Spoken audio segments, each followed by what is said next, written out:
Perkenalkan, nama saya Nadia Rahmatika, NIM 8574588897. Saya mahasiswa semester 7 dari UPBJJ Universitas Terbuka Bandung. Program studi Pendidikan Guru Sekolah Dasar. Pada kegiatan kali ini, saya akan mempraktekkan gerak pada tumbuhan untuk memenuhi tugas PDGK 4107, Praktikum IPA di SD. Selamat menyaksikan.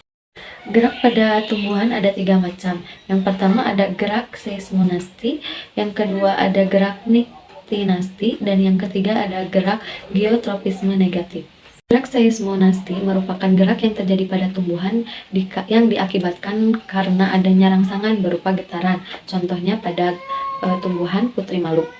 Ketika kita akan menyentuh tanaman putri malu, maka daunnya akan secara otomatis tertutup. Reaksi tertutupnya daun pada putri malu terjadi akibat adanya perubahan tekanan yang diakibatkan oleh adanya rangsangan pada daun putri malu. Contohnya seperti berikut. Alat dan bahan yang digunakan ada tabel pengamatan, alat tulis, penggaris, stopwatch yang ada di dalam HP, dan tanaman putri malu.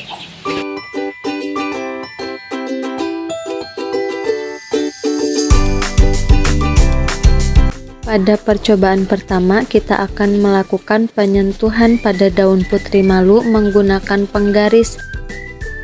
Dengan sentuhan yang halus, daun putri malu menutup secara perlahan.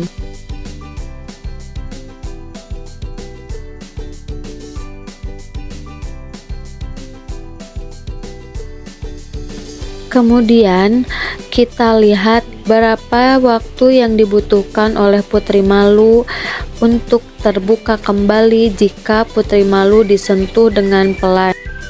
Nah, di sini kita bisa lihat bahwa tanaman putri malu memerlukan waktu sekitar 4 menit 1 detik agar daunnya kembali seperti semula. Percobaan kedua dilakukan dengan menyentuh daun putri malu dengan sentuhan yang sedang. Kemudian kita pasang waktu untuk melihat berapa lama putri malu tersebut akan terbuka kembali seperti semula. Nah, di sini kita bisa lihat bahwa putri malu yang disentuh dengan sedang membutuhkan waktu sekitar 5 menit 17 detik untuk terbuka kembali seperti semula. Percobaan terakhir yaitu menyentuh putri malu dengan sentuhan yang kasar. Setelah itu kita tunggu kembali untuk melihat berapa lama waktu yang dibutuhkan agar putri malu tersebut terbuka seperti semula. Putri malu yang disentuh dengan keras membutuhkan waktu sekitar 8 menit 33 detik untuk terbuka kembali seperti semula. Yang selanjutnya ada gerak niktinasti. Gerak niktinasti sendiri merupakan gerak yang disebabkan oleh suasana gelap. Gerak ini disebut juga gerak tidur. Berikut contoh gerak niktinasti. Alat dan bahan yang digunakan ada tabel pengamatan, alat tulis, stopwatch yang ada di dalam HP, kotak berwarna hitam, dan 2 pot bunga yang telah diberi label A dan B.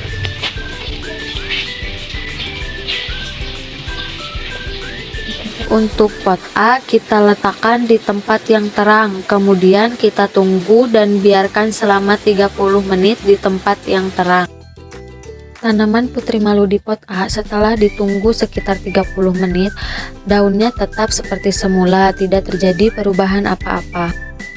Kemudian untuk pot B kita masukkan kotak hitam yang kedap cahaya yang telah disediakan sebelumnya. Dalam memasukkannya, harap hati-hati agar tidak mengenai daunnya.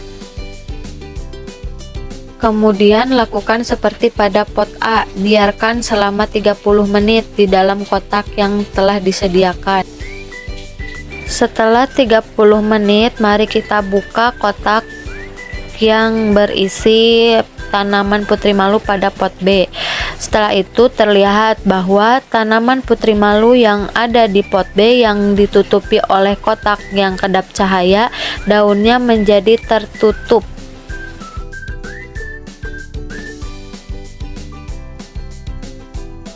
Kesimpulannya, daun putri malu yang disimpan di tempat yang terbuka, yang tadinya daunnya terbuka, setelah ditunggu 30 menit daunnya tetap terbuka. Dan untuk tanaman putri malu yang ditutup dengan kotak yang kedap cahaya, setelah ditunggu sekitar 30 menit daunnya tertutup. Selanjutnya kita akan mempraktekkan gerak geotropisme. Gerak geotropisme yang akan kita praktekkan pada biji kacang hijau atau biji kecambah. Alat dan bahan yang harus kita siapkan yaitu 2 pot yang berisikan tanah, yang sudah diisi tanah, dan di bawahnya sudah dibolongi untuk proses keluarnya air. Dan juga di sini saya sudah memberikan label pot A dan pot B. Nah, kita juga harus menyediakan biji kacang hijau atau biji kecambahnya. Selanjutnya kita juga harus menyediakan air untuk menyiram biji kecambah yang ada di dalam pot. Langkah yang pertama, kita bisa meletakkan biji kecambah atau biji kacang hijau di dalam pot yang sudah berisikan tanah. Setelah itu kita bisa menyiram biji kecambah ini. Nanti kita simpan potnya di tempat yang tersinari oleh sinar matahari agar kecambahnya bisa tumbuh. Pada hari pertama sudah terlihat ada beberapa kacang hijau yang sudah tumbuh akar, baik itu dari pot A maupun pot B.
Nah teman-teman, ini adalah hari ke-7 dari penanaman kecambah.